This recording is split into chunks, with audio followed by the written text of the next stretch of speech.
Hey everybody, welcome! My name is Kurt, aka the Vitruvian Gamer, and we're here with the next part in my top 100 board games of all time, from the board games that I played, of course, and at this moment in time, because tomorrow the list might be completely different. But hey, how else could I do a top 100 if I keep on changing it? Then I have to update it every day. So, without further ado, we're in the top 40 now. So today, 40 to number 31.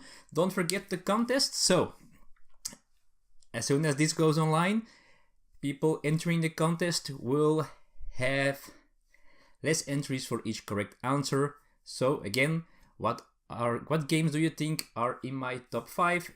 Send the answers to my email address, vitruviangamer@gmail.com. So, and if you want to know more about how it exactly works, go and check out the video that's on my channel, of course, announcing the contest and explaining what you have to do to get more entries, or to try to get more entries. Anyway, let's go with number 40 of my top 100, and number 40 is one of those very popular at this moment Tetris tile laying games, in which you have Tetris pieces and you are building something. In this case, I think this is the first one that came out. After that, there were a bunch more about, mostly about, from the new, the exact same designer. And this is Patchwork. In Patchwork has a maybe not the greatest theme. You're trying to make a cloth. Patchwork with all different tiles, all these Tetris shapey pieces.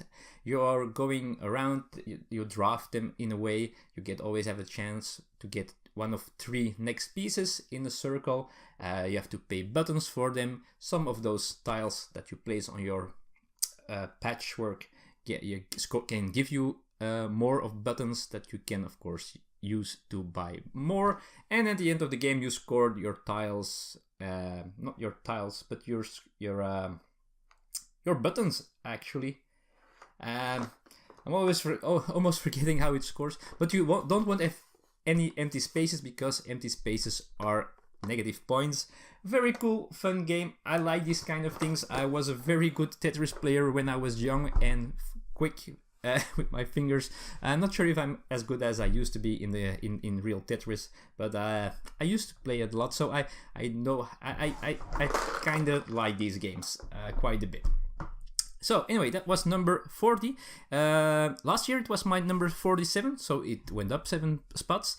And on Board Game Geek it is 59, so around the same number as I put it. We say goodbye to another game. It dropped out of the top 100, and that's Bang the Dice game. Very good hidden roll dice, Yahtzee style dice rolling game.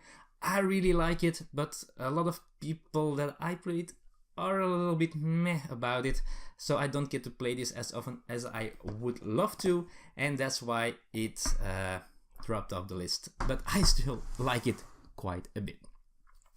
Okay, number 39 is a very popular game. It's number 13 on Board Game Geek, so one of the most highly rated games of the world.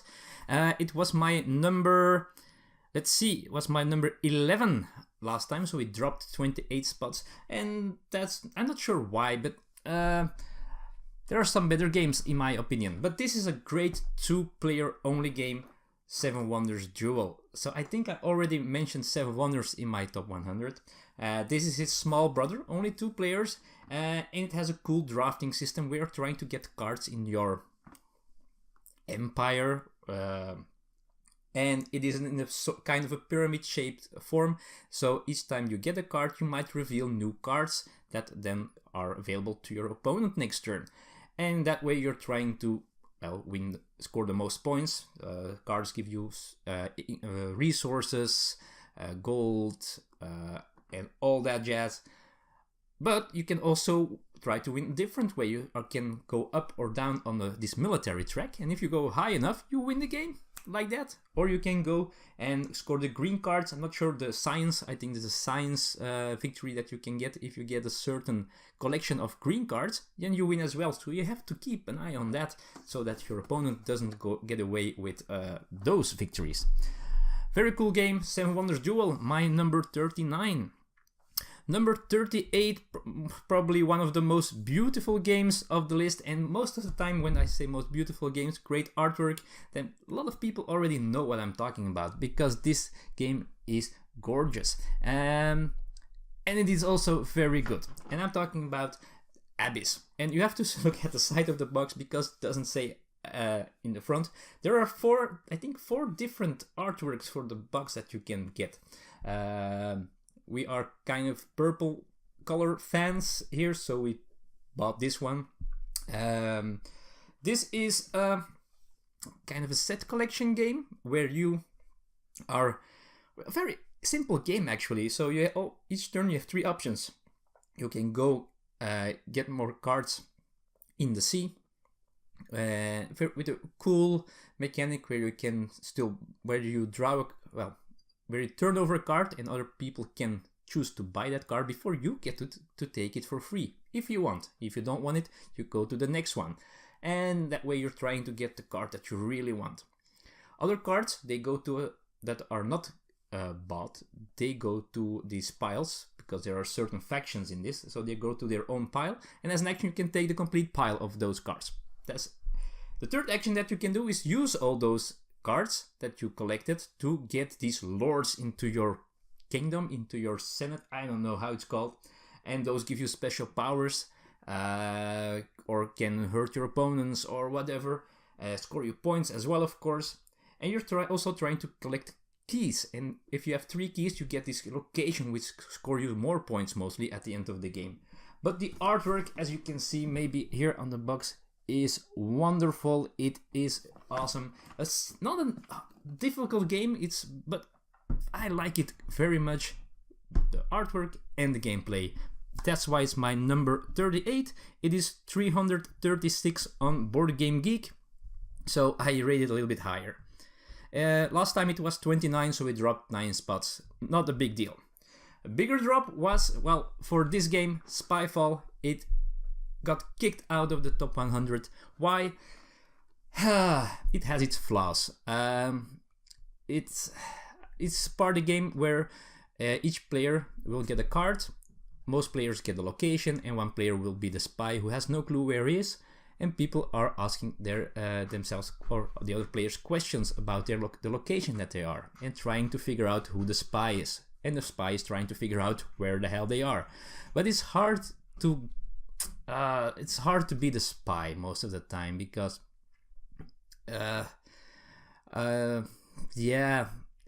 you don't know all the location by heart, so you have to have an overview. If you need to look around too often, then people might already suspect you. You can bluff a little bit, but it has its flaws. I still like it, but it doesn't get played a lot anymore, sadly enough. Bye bye, Spyfall. My number 37 is new to the list. It's 750 on Board Game Geek. I think it deserves a little bit more love.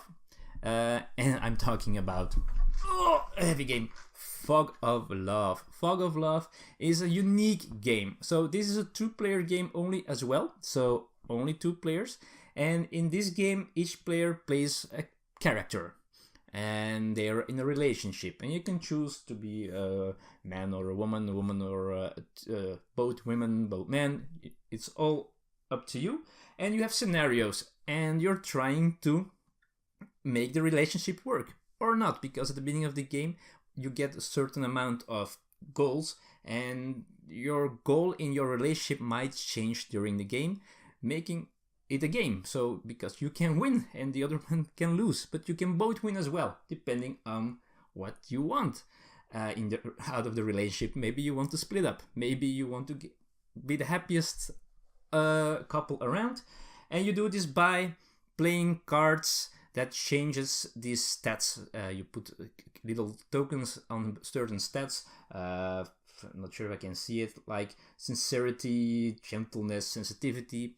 And in the beginning of the game, each player makes their character. They have a job, they have some perks or quirks, and then they get certain things that they have to decide about, things that happen in real life.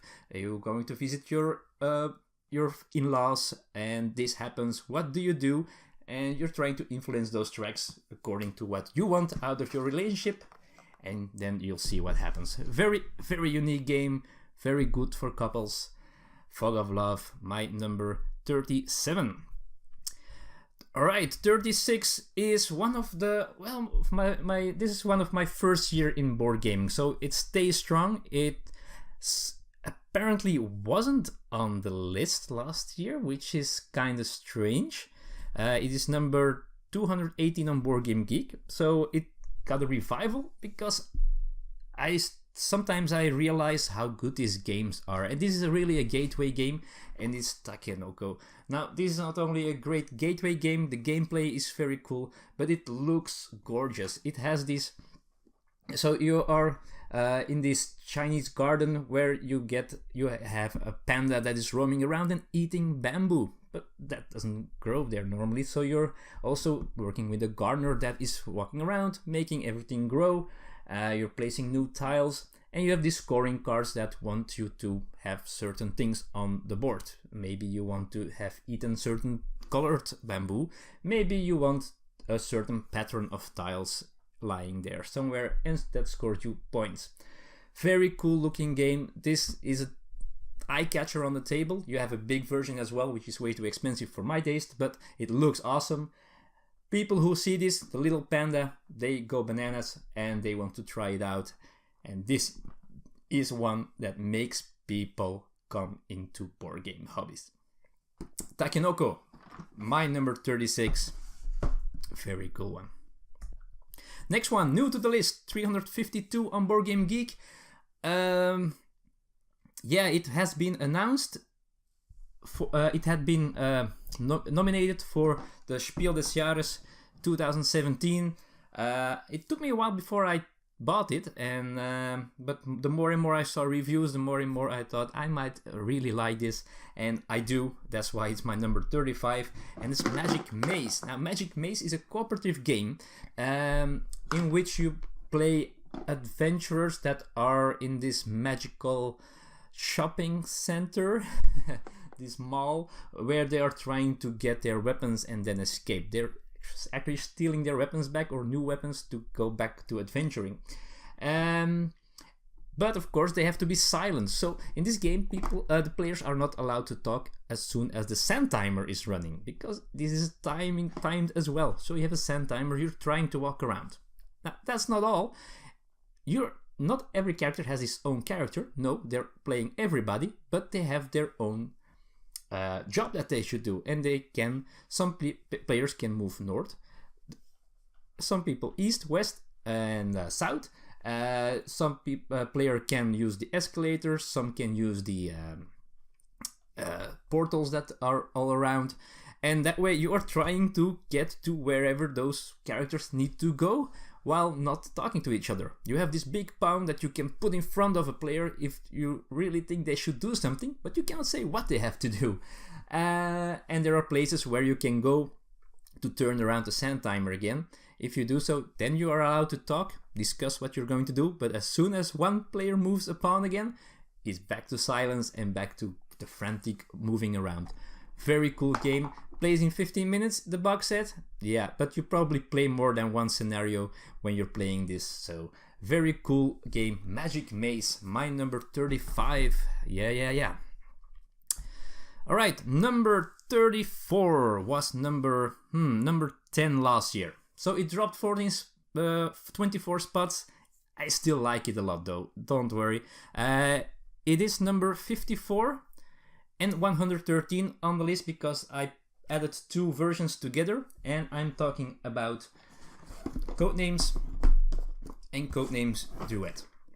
Now, Codenames is the normal version where you have a grid of words on the table and you're playing teams, and you want your teammate to guess the words that's on your card in your color. And the way you do that is by giving a one-word clue and a number. The clue has to do with the words that you want your teammate or teammates to guess, and the number is how many cards that has to do with that clue. And that way you're trying to score get your words guessed first. Codenames Duet works in a similar way, but each player, every card with the codes, with the grids for the players is different. So you have two sides, and you're trying to do the same thing. You give your coworker, your teammate, because you're working together, one clue, one number, and you're trying to guess the words. But it adds a little bit. It's very cool with two players. It works very well. Very cool system. Now, I also do have codename pictures, which replaces the words by these special pictures. I like the other ones better. I'm not sure why. This one doesn't work as well for me, personally, as the one with just normal words. Not know why, it might be something in my brain, but I prefer Codenames and Codenames Duet. Those are my number 34. Number 33, also I think one of my first games that I ever played in the real modern board game hobby. My number 33, it was number 41 last time, so it's got up a little bit, which is pretty cool. It's number 327 on Board Game Geek, and it is probably one of the best small solo games out there, and that's Friday. Now I've got the Dutch version, Vrijdag, which means Friday.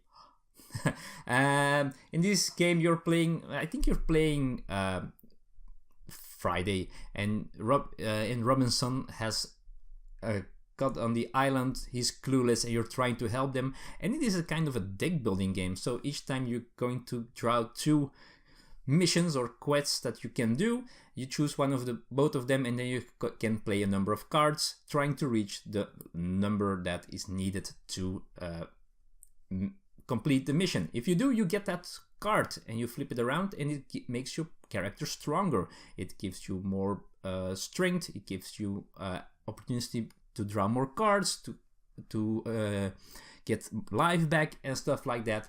Very cool one. At the end, you have to defeat some pirates. Not always easy to win, but very cool, very quick solo game. One of my favorite, and it's number 33 on my list. Next one, we are going to have a party game, and this is one of the old classic party games, which I didn't own for a long time, but then I think I bought it for my birthday to be able to play it in at one of my birthday barbecue parties that I do every year. It is number 313 on Board Game Geek, but it scores very high on the best party games list there. And this is the classic Time's Up. In this game, you are in teams, 2 or more teams, and you have cards with words. This is a celebrity version where there are famous people as cards. You get those cards. You in the beginning of the game, you know some of those cards already. You shuffle them all together. You draw one. In the first round, you can do whatever you want. You can give clues and talk and all those things, and you're trying to score as many cards as you can. The second round, you can only say one word for each card, and you're trying to get guess cards that way. And the third round, you have to do the charades thing. You have to act the thing out. Very funny. Very cool game. There are a lot of versions, a lot of themes out there. So get the one you like most and enjoy. Very cool party game. Time's Up. My number 32. And last but not least is a new game. Very recent release, but was very popular in 2018. Got a lot of buzz. The podcast Blue Peg, Pink Peg all gave it a 6 rating, which is their highest rating. They rate to 6. So it was big, and I value their opinion quite a bit.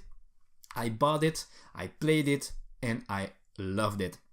And it's Coimbra. Coimbra is a game where the team is not that important, but you are the head of one of Coimbra's most wealthiest houses, and you're trying to get influence in different stats. There is a track with, there are tracks on the board, wealth, and I don't know what it all is about. But the cool thing is this is kind of a dice drafting game. So there are all these dice that are rolled, and you're going to draft them, place them on certain rows that can get you cards, new characters. But the cool thing is, the lower the die, the faster you can go.